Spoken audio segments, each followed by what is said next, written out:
नमस्कार दोस्तों, स्वागत है वीडियो में। मेरा नाम है देवेंद्र।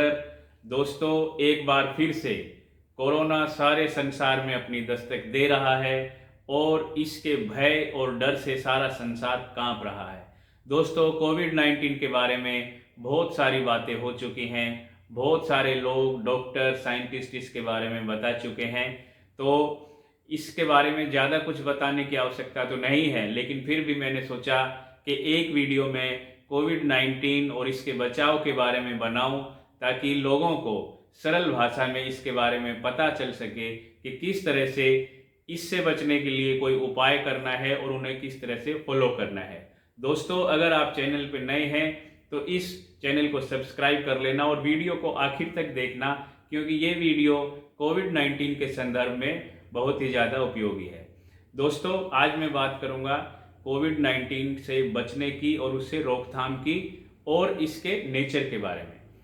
दोस्तों, जैसा कि हम सभी जानते हैं कि कोरोना एक अदृश्य जो है वायरस है और इसके बारे में किसी को कुछ भी मालूम नहीं है कि ये किस तरह से कैसे दिखाई देता है, क्या है। लेकिन ये कभी भी जो व्यक्ति हैं उनके ऊपर आक्रमण करता है और उन्हें संक्रमित कर देता है। तो दोस्तों, कोरोना के बारे में बचने के लिए बहुत सारे लोगों ने अलग अलग समय पर अलग अलग चीज़ों के बारे में बताया है, लेकिन आज इस वीडियो में मैं आपको बताऊंगा कि जो कोरोना है उसके ऊपर हमें कोई आक्रमण नहीं करना है, ना ही उससे हमें कोई लड़ाई लड़नी है, ना ही उसे कोई टक्कर देनी है।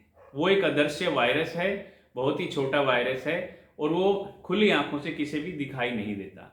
तो दोस्तों, अगर कोरोना से बचना है, हमें बचना है, अपने परिवार और देश और संसार को बचाना है, तो सबसे पहले इस कोरोना के बारे में अच्छी तरह से किसी भी व्यक्ति को ये जान लेना चाहिए कि हमें इससे स्वयं को बचना है, इससे लड़ना नहीं है, इससे टकराना नहीं है, बल्कि इससे अपने आप को बचाना है, छुपाना है। तो दोस्तों, आज एक बात और मैं कहूँगा, कोई भी युद्ध जब होता है या कोई भी व्यक्ति किसी भी काम पे जाता है तो उसके लिए कुछ नॉर्म्स होते हैं, कुछ रूल्स होते हैं, उन्हें वो फॉलो करता है। अगर हम युद्ध में जाते हैं तो हथियार लेकर जाते हैं, अगर हम किसी ऑफिस में जाते हैं तो पेन, पेपर और फाइल्स लेकर जाते हैं।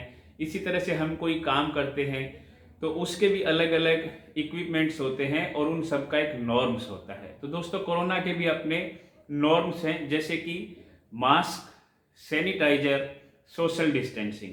ये जो 3 चीज़ें हैं ये कोरोना में कारगर मानी जाती हैं। तो दोस्तों, सोशल डिस्टेंसिंग का सीधा सा मतलब ये हो गया कि हमें गैदरिंग नहीं करनी है, हमें फेस टू फेस मुलाकात नहीं करनी है, हमें लोगों के साथ जो इकट्ठे होकर समूह में जो है नहीं जीना है, हमें जो है अलग अलग जगह पर, अलग अलग दूर के स्थान पर बैठकर ही काम करना है। तो दोस्तों, और एक मास्क लगाना है, सब जानते हैं इसके बारे में, और सैनिटाइजर का समय समय पर इस्तेमाल करना, हाथ धोने, ये कॉमन बातें हैं और सब इसके बारे में जानते हैं।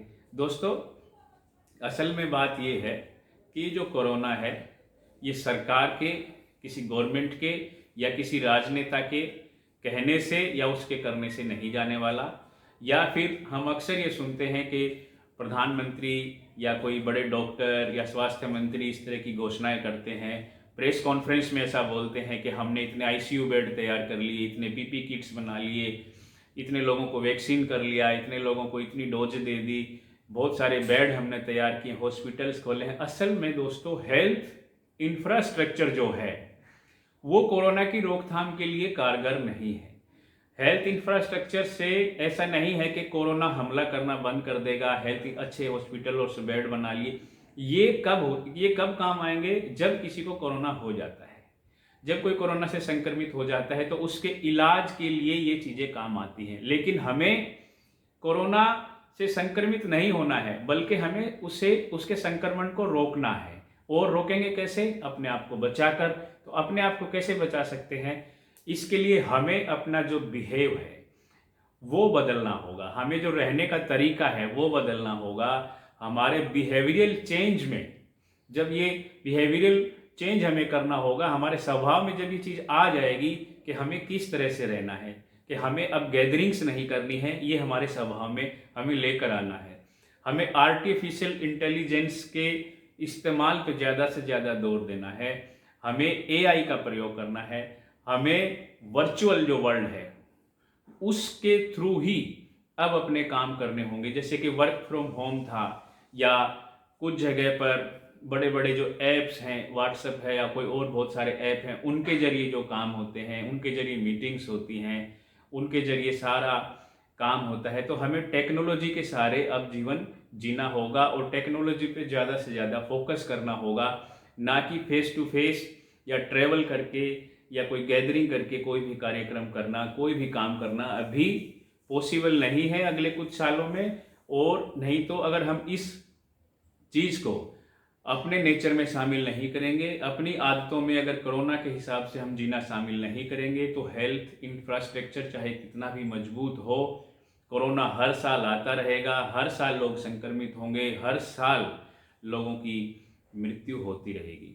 तो दोस्तों, आज के वीडियो में मैं फिर से मोटी मोटी बात दोहराना चाहता हूँ कि कोरोना को अगर हराना है और अपने आप को और अपने परिवार को और देश को बचाना है, तो हमारे अंदर बिहेवियरल चेंज करना बहुत ज़रूरी है। जिस तरह से हम ड्राइविंग करते हैं, तो दो पहिया व्हीकल की ड्राइविंग करते हैं, तो हमारे बिहेव में है कि हमें हेलमेट लगाना है। हमारे दिमाग में ऑटोमेटिकली हम कार चलाते हैं तो हमें सीट बेल्ट बांधनी है। और हम कोई भी ड्राइविंग करते हैं तो हमारे बिहेव में ये चीज़ आ जाती है कि सामने से कोई ऑब्स्टेकल आता है तो हम तुरंत ब्रेक लगाते हैं, तुरंत जो है अपनी रेस कम करते हैं, गियर चेंज करते हैं, हमारे ये बिहेव में आ जाता है। इसी प्रकार से कोरोना के इस काल में भी हमारे बिहेव में ये चीज़ लेकर आनी पड़ेगी कि हमें मास्क लगाना है और वो हमेशा लगा कर ही रखना है, हमें गैदरिंग्स नहीं करनी है, हमें वर्चुअल काम करने हैं, हमें जो है एआई का आर्टिफिशियल इंटेलिजेंसी का ही इस्तेमाल करना है। और ये चीज़ जितनी जल्दी सरकारें, companies, management, school, college, hotels, जो लोग ये काम कर रहे हैं, वो जितना जल्दी इस चीज़ को अडॉप्ट करेंगे, जितना जल्दी इस चीज़ को समझेंगे, कोरोना से उतनी ही जल्दी छुटकारा पाया जा सकता है, बचा जा सकता है। और अब ये जो चीज़ है माइंडसेट की बात है। हर व्यक्ति को कोरोना काल में अपना दिमाग एप्लीकेबल करना है। किसी भी सरकार या मैनेजमेंट के भरोसे नहीं रहना है कि उन्होंने ऐसा बोला है तो ऐसा करना है, उन्होंने ऐसा बोला है तो ऐसा करना है। आप अपने माइंड से काम कीजिए, आप अपने दिमाग से काम कीजिए। देखिए कि कोरोना फैल रहा है, स्प्रेड हो रहा है, तो आप उस हिसाब से अपना काम कीजिए। कितने घंटे आपको काम करना है, कितनी जगह आपको बाहर जाना है, ट्रैवल करना है, नहीं करना है, ये सब चीज़ों को आपको ध्यान देना है, तभी आप कोरोना से और अपने आप को और परिवार को बचा सकते हो। तो दोस्तों, याद रखिए, सरकार के लिए कोई भी व्यक्ति एक आंकड़ा हो सकता है, लेकिन एक व्यक्ति अपने परिवार के लिए बहुत महत्वपूर्ण होता है। और उस परिवार के लिए वही व्यक्ति ऐसा होता है जिससे उसका परिवार चलता है, कमाने वाला होता है। तो उनको ये खासकर ध्यान देना चाहिए इस महामारी के समय में। तो दोस्तों, मैं आपको बताऊंगा कि जो हेल्थ केयर सिस्टम है उसको डेवलप करने से कोरोना की रोकथाम नहीं होगी। कोरोना की रोकथाम वर्चुअल काम करने से, सोशल डिस्टेंसिंग करने से, मास्क लगाने से, सैनिटाइजर का इस्तेमाल करने से कोरोना का ही रोकथाम हो सकती है। हमारे बिहेवियरल हैबिट्स में ये चेंज हमें लेकर आना है। जिस तरह से ड्राइविंग करते समय हमारे अंदर ये चीज़ें आती हैं, उसी तरह से ये चीज़ें अब हमें अपने जीवन में लेकर आनी है। तो दोस्तों, कोरोना के बारे में ये मैंने एक वीडियो बनाया ताकि ज़्यादा से ज़्यादा लोग इस चीज़ को समझें और अपने व्यवहार में ये जो चीज़ है लेकर आएँ।